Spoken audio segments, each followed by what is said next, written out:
এসে আপনাকে স্বাগতম। এই যে একটা বছর, গোটা একটা বছর চলে গেল। হিসেব করলে অনেকভাবে হিসেব করা যায়, কিন্তু দেখেন একটা বছর গেল, 12টা মাস, একটা বছর গেল। একটু দেখেন তো এই 12টা মাসে যিনি আল্লাহ তালা আপনাকে 12টা মাস দিয়েছিলেন, আল্লাহ তালার জন্য কি কিছু করতে পেরেছি? আমি যদি দেখি আমার আমলনামার খাতাটা যদি দেখি নিজে উল্টাই, কিছুই নাই। ফরজ নামাজগুলো কামা হক্কু যেমনটা পড়া উচিত হয় নাই। রোজাগুলো ছিল গত বছরের 30টা রোজা। রোজা মানে তো শুধু না খেয়ে থাকা না, রাইট? রোজা মানে তো অনেক কিছু থেকেই বিরত থাকা। সেগুলো থেকে কি বিরত থাকতে পেরেছি? না। চোখের হেফাজত করার কথা ছিল, মুখের হেফাজত করার কথা ছিল, কই? কানের হেফাজত করার কথা ছিল, সেটাও করতে পারিনি।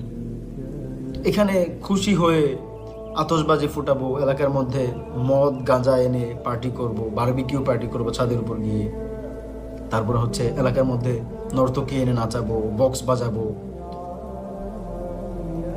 এরকম মানে এত আনন্দদায়ক বা আনন্দ দেয় এরকম কিছু করতে পারিনি আসলে। যা করছি আল্লাহ তালা নারাজ হন, আল্লাহ তালা গুনাহ দেন, এমন কাজই শুধু করছি। নিজেকে একটু প্রশ্ন করি আমরা,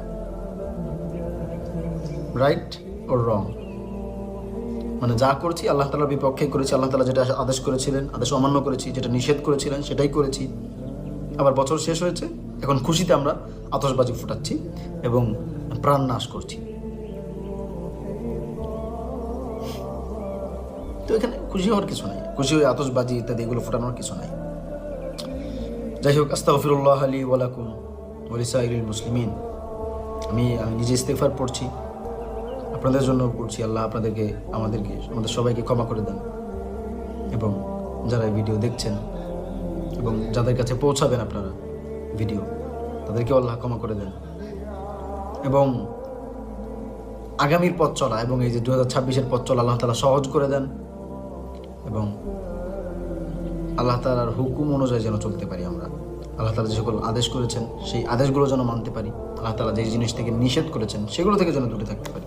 আল্লাহ তাআলা তৌফিক দেন। এই জন্য এই যে আদেশগুলো মানা এবং নিষেধ থেকে দূরে থাকা, এজন্য মারাত্মক এবং অনেক হেভি কোয়ালিটির ইমানের প্রয়োজন। সেই ইমান আল্লাহ তাআলা আমাদেরকে দান করেন।